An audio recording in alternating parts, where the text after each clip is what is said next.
Hey y'all, Farmer Dre back at it, folks. Tomato planting season is here, and let's go ahead and start planting tomatoes here on our farm for the 2025 growing season. This year we are trying an all-new method here on our farm.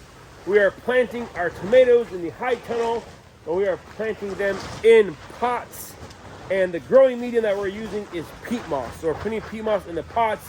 Then we have the irrigation system set up, and planting goes really easy, really quick. And we're hoping that we're going to produce 25 to 30% more tomatoes, more production out of this high tunnel than previous years with growing in the dirt. In the dirt, we've been having issues with soil-borne disease issues and insects that have been fighting against our yield. So with this system, we are hoping that the yield increases, plant health increases, and we have more control over fertilizer and water and how much the plants are getting. Alrighty folks, I got the boxes or the pots of peat here. I went ahead and watered them down so they can be nice and moist down below. So we're just grabbing these tomato plants here, making a hole, putting in as deep as we can here without putting any leaves underground. And that's it. So pretty straightforward, simple and sweet, not too complicated, just like potting up regular other plants. So this will work out perfect for us. We do have some extras, so if we do need to use the small ones later, we will, but for now we are just going to use a nice healthy big plant. I need two more here, so we'll grab another tray.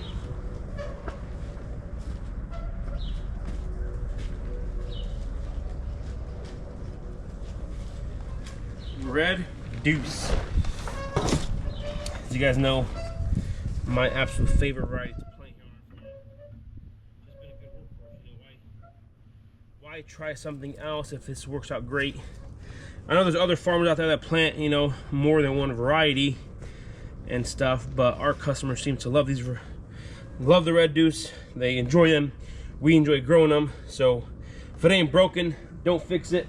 But I am going to try some hopefully next year, some a couple rows of this and that, just to kind of diversify the plantation so that we won't have all our eggs in one basket. But for now, Red Deuce, Carolina Golds. Alrighty folks, we are back in the high tunnel here. This next day we got planted about 2/3 of the tunnel. Then we ran out of soil, so last night I had to run to our supplier and pick up an entire pallet of peat moss. And now Jet is over here making sure it's nice and moist, filling up the pots, and I'll be over here planting the tomatoes. And then Isaac will be coming and poking in the spaghetti hose there that will go to every single plant. This system is a lot more expensive now, but we are going to leave the irrigation and the T-post in the ground year after year with drip tape. You have to remove it and restart every single year, but with this system, it's a upfront cost, but then you have it for many, many more years, and it's gonna work out great. It is super windy out here today. We got like 30-mile-an-hour winds. It's brutal. I got the sides open up a little bit because it's really hot and sunny in here, but if I open up the side all the way, the entire greenhouse is gonna blow away. So we're gonna go ahead and get to planting here, and hopefully before too long, we shall get done with planting tomatoes, and we will be on to the next project. So with planting, I'm just making a nice deep hole there, grabbing the plants and just shoving it in there as deep as I can, and then compacting the soil around it. And that's it. Super easy. It works out great. Just like that. Easy peasy, lemon squeezy.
Alrighty, so Isaac's gonna go ahead and start poking holes here.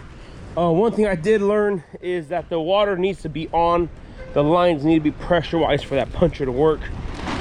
So I'm gonna come over here. So we got the way the system works, water comes in here.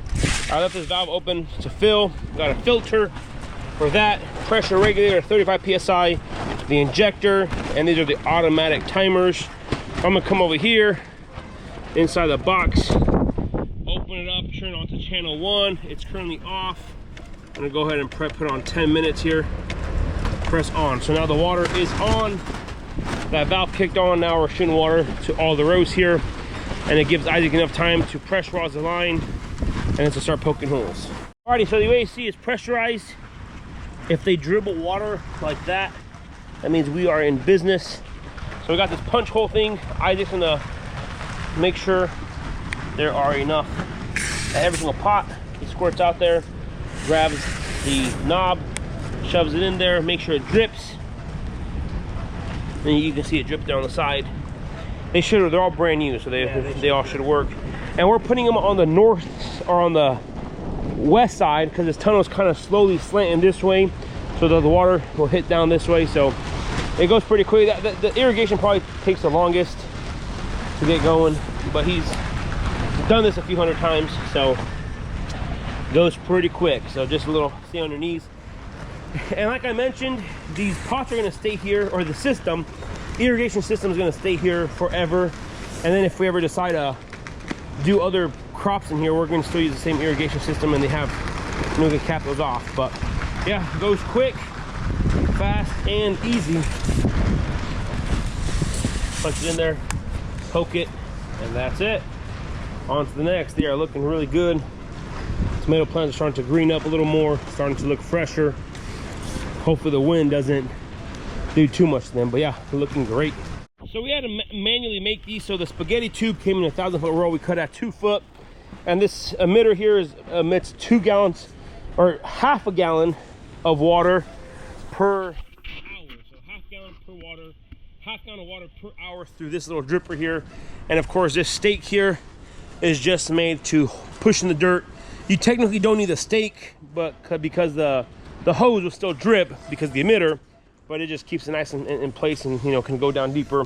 So that took us about 3 hours to make all these. We got 500 of these going in and 500 plants. So my fingers are still a little sore from pushing and pulling, but it is looking great. So every single time we are watering now, we are putting fertilized water.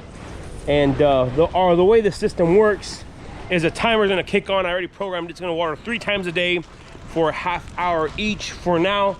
If I need to go more, I'll go more. If I gotta go less, we'll just see.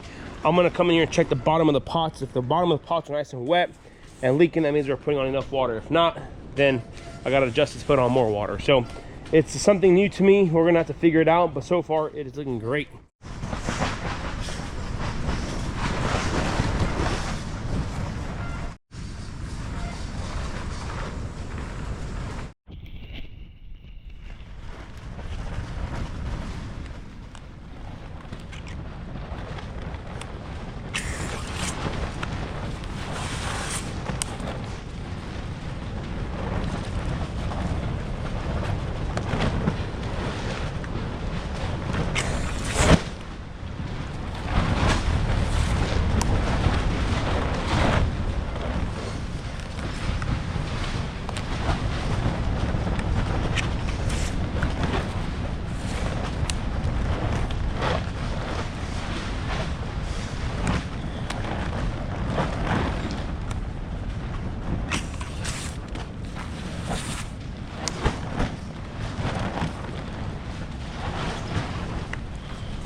Alrighty folks, just like that, 504 tomato plants are planted in the high tunnel here.